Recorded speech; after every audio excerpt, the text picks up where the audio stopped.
Une autre actualité camerounaise, récemment, l'autre scandale, c'était le scandale sexuel de Martin Camus-Mimbe. Je pense que tu en as entendu parler. Cela était dans les médias pendant plusieurs semaines. Maintenant, ça s'est un peu tassé. Alors, ce que je vais pas te demander ton avis sur sur l'épisode en lui-même, l'épisode sexuel en lui-même. Mais dans le cours de ce scandale, immédiatement après que les faits aient été avérés, on a eu ses sponsors, MTN, les brasseries du Cameroun et même l'éditeur de son livre qui se sont désolidarisés et ont immédiatement, en tout cas d'après les articles publiés sur la toile que j'ai lus, ont rompu les contrats avec Martin Camus. Alors la question que je pose, c'est une question purement juridique et on va dire hypothétique.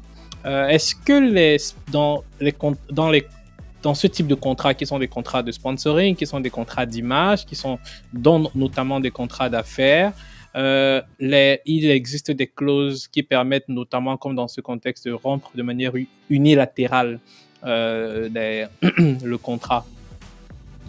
Oui, donc en fait, il faut savoir, bon, je vais pas faire un cours de droit de contrat, mais dans les contrats de manière générale, quand ils sont à durée indéterminée, je précise, Ouais. on a ce qu'on appelle le principe de non-perpétuité des contrats. Donc, chacune des parties a le droit d'en sortir quand elle veut, surtout quand on a adressé les motifs pour lesquels les personnes pouvaient sortir. Tu as dit tout à l'heure que c'était des contrats qui étaient liés à l'image, donc qui pouvaient, entre guillemets, aider l'image de MTN, etc., à vendre plus, parce que, bon, pour parler franchement, je pense qu'il s'agit simplement de publicité.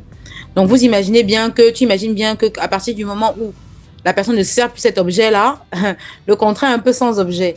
Et par ailleurs, il faut savoir que toutes les multinationales qui exercent au Cameroun, en tout cas celles pour lesquelles j'ai eu l'honneur et le plaisir de travailler, ont des politiques éthiques très fortes. Et les politiques éthiques, bon, moi qui suis quand même un peu une mordue de compliance, font partie intégrante aujourd'hui des contrats que ceux-là soumettent à leur contrepartie.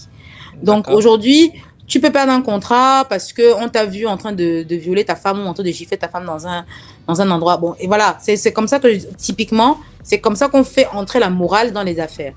Évidemment, si on prend l'objet direct, pour parler encore en droit des contrats, l'objet direct d'un contrat qui est tu me rends un service, je te paye pour ce service, évidemment, c'est aberrant. Mais si on va dans l'intention du contrat, on va plus loin dans l'objet du contrat en disant que non, je veux que tu serves mon image, je veux que machin. Dans ce cas-là, le contrat devient sans objet parce que tu ne sers plus mon image en t'exposant à certaines choses. Et c'est là où, en fait, on fait rentrer ta façon d'être et ton caractère et ton attitude, ton comportement dans le business. D'accord. Moi, c'est quelque chose que je salue.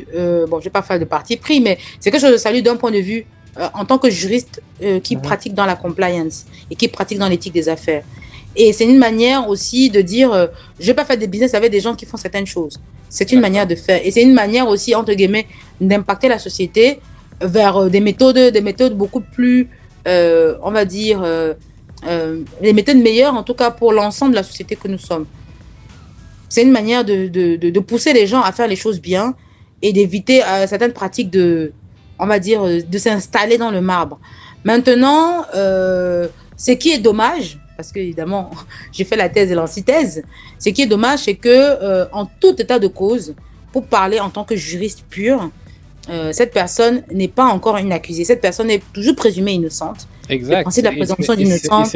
Et c'est là que j'arrivais. C'est de dire les accusations ne sont pas encore avérées, l'enquête est en cours. Et rompre de manière unilatérale les contrats avant que les conclusions de l'enquête ne soient publiées, est-ce que ce n'est pas pousser un peu le bouchon? En fait, clairement, tout dépend du contrat. Parce que, en fait, il faut savoir que vraiment le contrat, c'est la loi des parties. Je n'ai pas vu le contenu de ces contrats pour savoir s'ils étaient dans leur bon droit dans la rupture du contrat. Mais si, comme je te dis, ils ont fait partie intégrante des questions de valeur et d'éthique dans leur contrat en disant qu'un manquement, une obligation de ce contrat peut entraîner la rupture unilatérale par l'une quelconque des parties sur un préavis de, je sais pas, 1, 2, 3 jours, 1 semaine, 2 mois, 4 mois, 6 mois, ça veut dire qu'ils sont dans leur bon droit. Si maintenant cet article n'a pas été adressé et que les questions de valeur et d'éthique n'ont pas été adressées, eh bien évidemment ils sont obligés de rester, enfin obligés non, mais en tout cas ils ne peuvent pas se prévaloir de ce que cette personne soit en défaut vis-à-vis de la justice Mhm. pour le condamner dès lors que la personne n'a pas encore été condamnée par la justice. Ouais. Donc, tout dépend de ce que le contrat dit. Tout dépend de ce que le contrat dit. Mais évidemment, si le contrat n'a pas adressé ces questions-là, évidemment, la rupture unilatérale est un peu sévère ou en tout Ouais. cas pas juste. Abusé. Mais il faut savoir que de toutes les manières, dans les rapports commerciaux entre partenaires d'affaires, il y a quelque chose qui est très salutaire, que j'ai beaucoup pratiqué, qui s'appelle la rupture, fait des actions en rupture abusive des relations commerciales. C'est pour dire qu'en fait, vous avez le droit de sortir d'une relation commerciale, mais pour sortir d'une relation commerciale, vous devez me donner un préavis pour me retourner. Vous devez, enfin, peut-être pas des motifs, mais en tout cas, vous devez me donner un préavis pour me retourner. Et ce préavis se paye. Surtout quand il y a des clauses de non-concurrence, surtout quand il y a des clauses de non-sollicitation, etc., pour que je puisse me rabattre vers autre chose. Donc, typiquement, si M. Camus estime qu'il a été indûment retiré de ce contrat, il lui reste cette action-là pour agir contre son partenaire commercial s'il estime que la rupture a été brutale et abusive. Indépendamment de ses valeurs et indépendamment de ses mœurs. Voilà.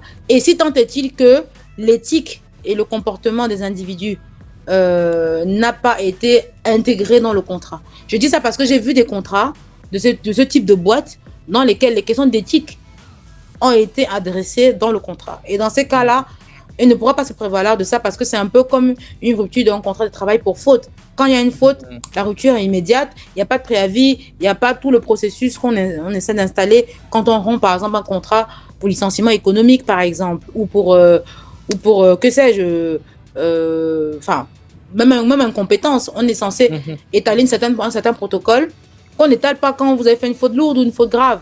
Donc c'est un peu le même principe en fait. Si on estime qu'on peut te sanctionner à partir d'un comportement, pas d'une décision de justice, je précise, parce que c'est ça la nuance. Dans ces cas-là, les multinationales sont dans leur bon droit. Dans le cas contraire, il a une action. Voilà. D'accord. En tout cas, pour moi, ça a été une curiosité lorsque je lisais les articles. Je me suis dit, le scandale, à l'époque, il était encore tout frais, 2-3 jours. Et je me suis dit, est-ce qu'on n'est pas dans un cas de rupture abusive de contrat? Quels étaient les termes?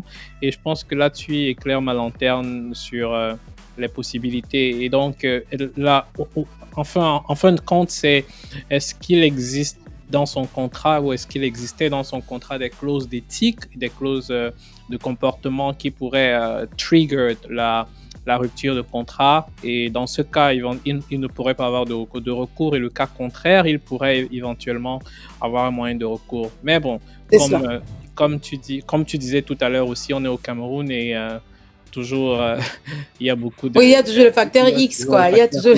Ouais. Il y a toujours le facteur X. Oui.